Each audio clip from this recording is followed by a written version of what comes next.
Didn't know if you know it or not, but there's only a Cricket World Cup around the corner. A lot's also been going on in the rest of the world of cricket as well. And to talk about it all, I'm joined by a couple of cricket fans and our sports reporter as well to dissect this week's action. What did you make of the IPL final on Sunday?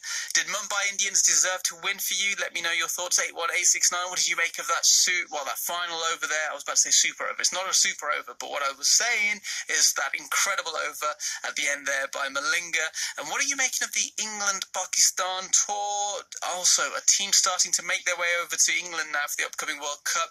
Which teams are you fancying so far? Please welcome our sports reporter Nikesh Rughani, Hamza Ahmed from the Stani Army fan club, and also Super Joshi, who's an artist and cricket fan, and sometimes works at the Asian Network as well to the programme. Gentlemen, I also want to get everybody involved as well, listening at home, so get in touch, 03459 440 445. Nikesh, I'm going to come to you first of all, just a bit of an overview really on the IPL, but Hamza, Super Joshi, feel free to jump in when you want as well. But as someone who was all over the IPL for the BBC 5 Live Extra, Nikesh, what are your takeaways from the final and the tournament in general?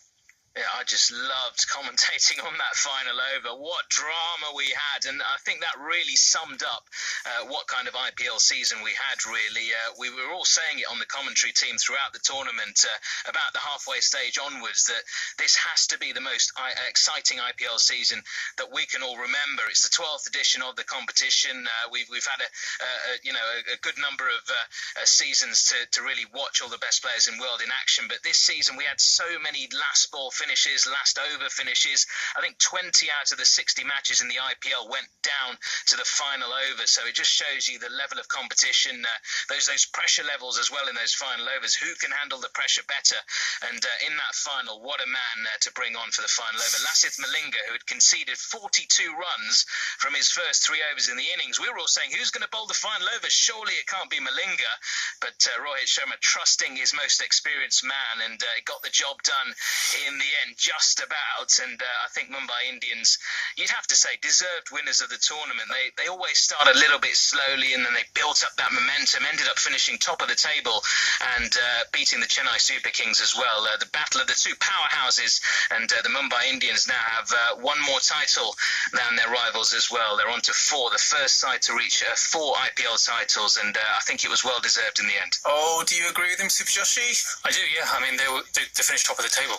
I think they on form, yes, and they also won the first eliminator with Chennai Super Kings. So yeah, they deserved to win it. And did they do the double over CSK as well? Yes, essentially. Yeah. Yes. The quad, well, yeah, obviously the other two, but I'm talking about in the group stages as well. Yeah, and something that Nikesh mentioned there about being exciting. I mean, this year you had essentially 4 teams that lost 8 games. Yeah. And Sunrisers Hyderabad qualified having lost 8 games, which tells you just the level of competition that existed. Hamza, who stood out for you? What were your moments of the IPL? I'm no good for you on this one, mate. But I don't watch the IPL. I've never even heard of it. I watch the PSL. Okay, fair enough. Fair enough. We'll come. Yes, fair enough. We'll come back to you on that one. I know you liked. Well, I know you didn't watch the IPL, but no, yeah, just the last couple of seasons. Surely you couldn't have avoided it all. I watched bits of it. Yeah, sort of, it was nice. It's interesting watching Kohli sort of struggling as well early on. I mean, he's a quality batsman, but yeah, he sort of struggles in the IPL to get his teams over the line. But yeah, Malinga, obviously, he's just pure quality in 2020. You can't beat him. Indeed. Nikesh, so what was your standout moment then? Oh, it's difficult to pick one standout moment. I mean, the most exciting bit was that final ball, certainly while I was on commentary duties. I mean, we've seen some great fielding, haven't we? We've seen some great power hitting at the top of the order. I think Johnny Bairstow and David Warner, with that partnership of 180 odds at the top of the innings for the Sunrisers Hyderabad, just smashing through all records. That has got to be one of them. That catch by Karan Pollard off the bat of Suresh Raina when they were playing the Chennai Super Kings, the Mumbai Indians, in the group stages. He was on the point boundary. The ball was going over his head into the stand, and the big man leaning back just plucked his hand in the air and managed to hang on. So we've seen some wonderful moments. It's difficult to pick one or two, but if you're going to push me, those are the two.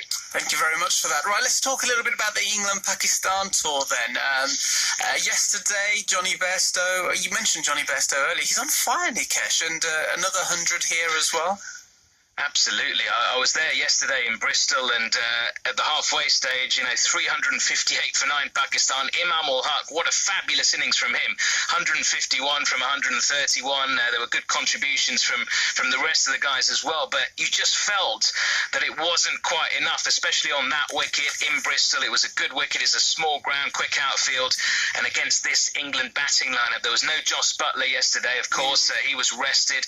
The England team just rotating their squad throughout this series to try and get everybody in good shape ahead of the World Cup. But England and Johnny Bairstow in particular, wow, I mean, they did it with ease in the end. At one stage they were 200 odd in after about 30 odd overs, and we were thinking if they were batting first at this stage, you'd probably think they might be on for 500, the first total of 500 in the history of ODI cricket, and they got pretty close not too long ago against Australia, 481. So I think perhaps in this World Cup, I think England might be the first side in the history of the game to reach 500. Call, actually, and it's a good one. I hadn't actually thought of that.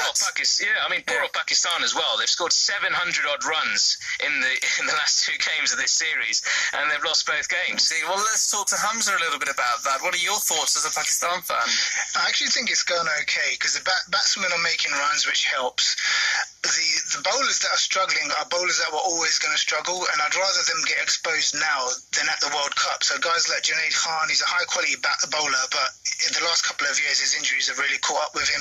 Fahim Ashraf, he's all right if there's cloud cover and a bit of green on the pitch, but if it's a dead pitch, short boundaries, fast outfield, he's going to get murdered. So I'm sort of not that bothered. I know you shouldn't. I'm bothered that we've lost 2 matches, but the way we've lost, I'm not that bothered. Batting's, the top 8's pretty set. Once Shadab Khan comes in, he'll be at 8. It's really a free-for-all for 9, 10 and 11, so they need to figure out the bowlers because they need wicket takers. What are your thoughts, Super Joshi, on England so far? I know you're not a Pakistan fan per se, so we'll just focus on England. What are your thoughts? Can they break 500? What are your thoughts on the players? I mean, possibly. To get 359 runs with 6 overs to spare, that's brutal. Yeah. Completely brutal. But I think what Hamza says makes a lot of sense about Pakistan, and also the fact that they've just landed. This is England's home turf, so for them to be here already playing a series against England is actually pretty wise thinking by the PCB ahead of the World Cup, and they give them an advantage over other teams, I think. Unfortunately. Do you think Pakistan are going to be able to make the semis, Hamza?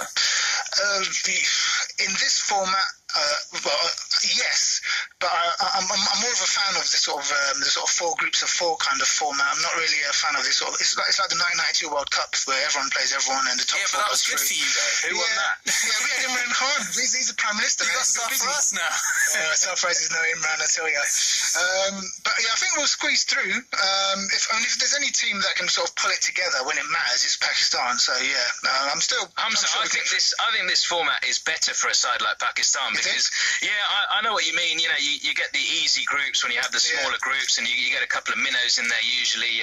When the World Cup was consisted of more than just 10 teams, which it is this time.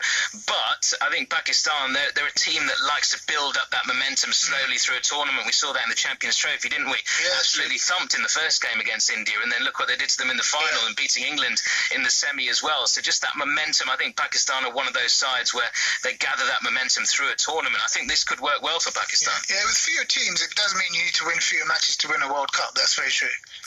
I think also, not that I want to just focus on Pakistan. In fact, listeners, I want your thoughts on this as well, 81869. But the fact that Pakistan's first games are West Indies and Sri Lanka, I wouldn't say bankers, but 2 very winnable games there, which could put them in a really good, start of the table for the start, really, and then others would have to play catch up, and we know what it's all about as well. Sorry, there's also England as well. So 3 games there, they could be in a decent position by that point. Is that for me? Yes, Hamza was. Yeah. Well, everyone really was chatting about cricket. I think the West Indies, I'm not sure about the West Indies being a banker, man. They've got some hard-hitting batsmen, short boundaries. They're going to smash it out of the park. He's only saying that because Bangladesh is somehow doing quite well against them over in Ireland at the moment. Got it over West Indies there. I mean, did you see yesterday, 2 days ago as well? Just very easy at the moment for Bangladesh over West Indies. Yeah, but they need to West Indies similar position to Pakistan. The batsmen are smashing it and the bowlers are struggling. They need to get some wicket takers. It'll be interesting. My favourites are Australia. They've got a really dangerous seam attack.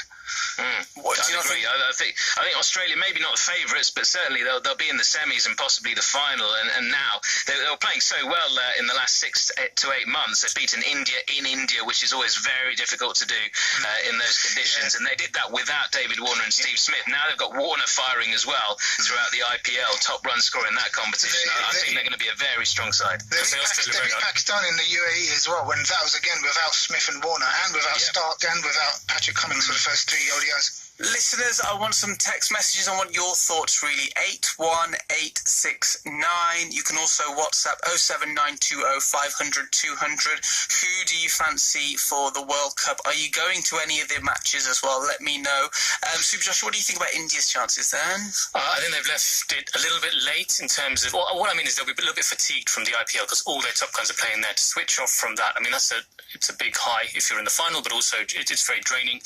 And then to come here and try and switch to World Cup mode will be difficult, but at the same time, KL Rahul, I'm glad, has been, I think, second highest run scorer in the IPL after David Warner, who had a nice little cuddle with Johnny Bairstow, which I enjoyed.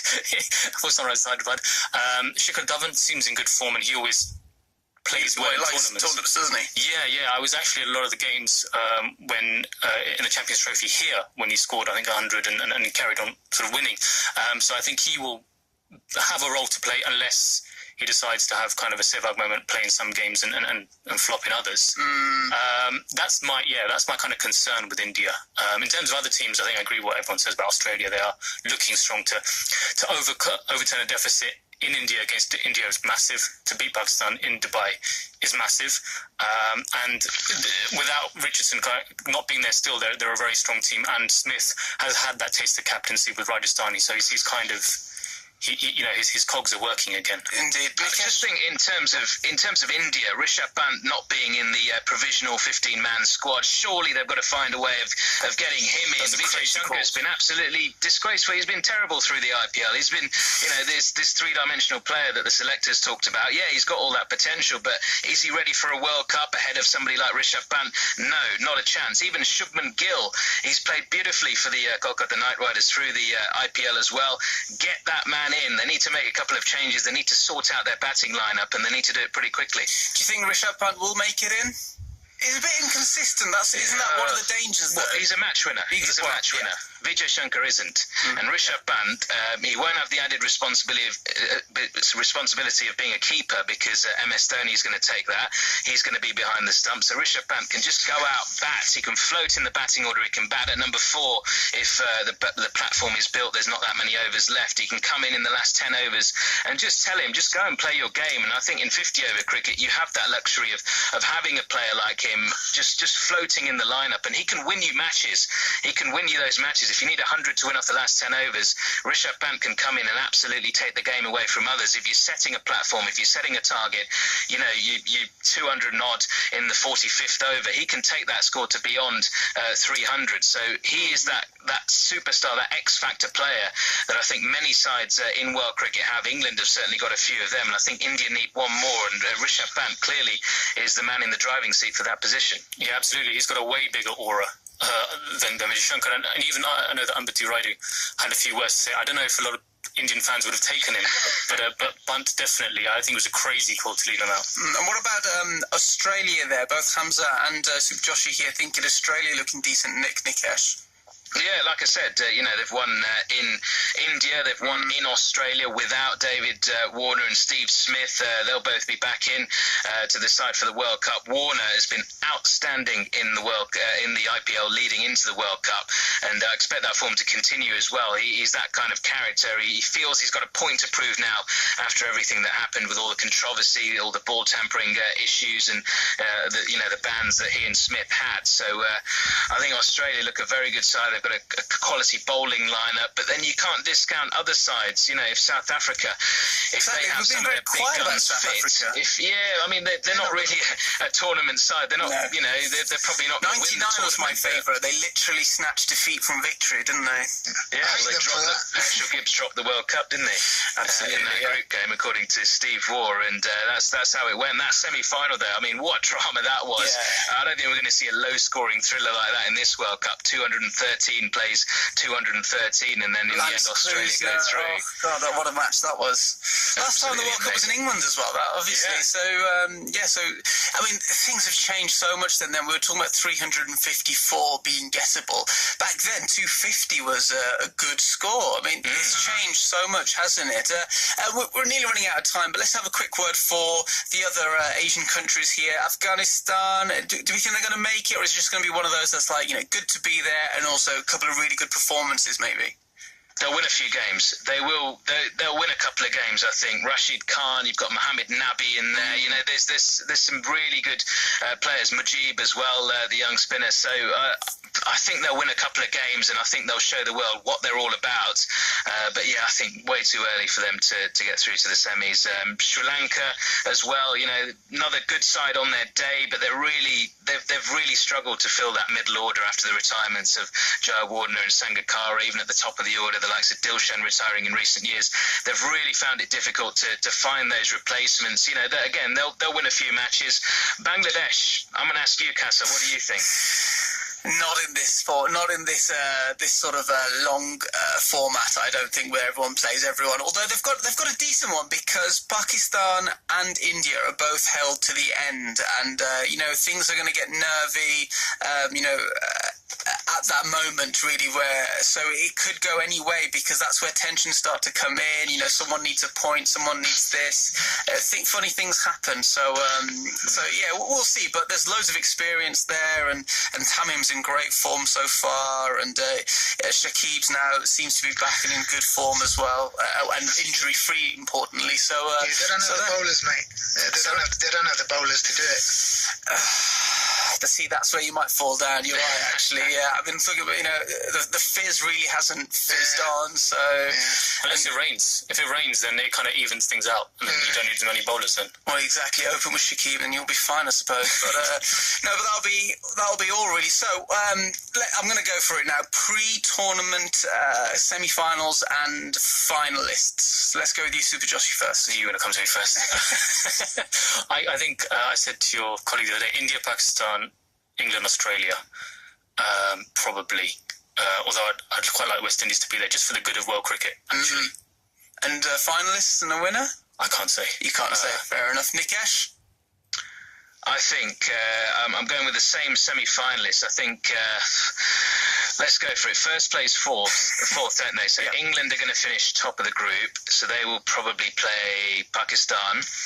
I think India will play Australia in the other semi. I think England will get thumped by Pakistan in the semi. So I think it'll be India-Pakistan final, and I'm not going to call that. Don't even think about asking me to call it. I'm not going to attempt it. I mean, in that case, India, you know, they could do it, you know. What about you, Hamza? What are your thoughts? Yeah, I think I agree with England, Pakistan 1 and 4. 2 and 3, I think it'll be New Zealand, Australia. I reckon it'll be them two going through. So it'll be and Pakistan, New Zealand in the final, I think.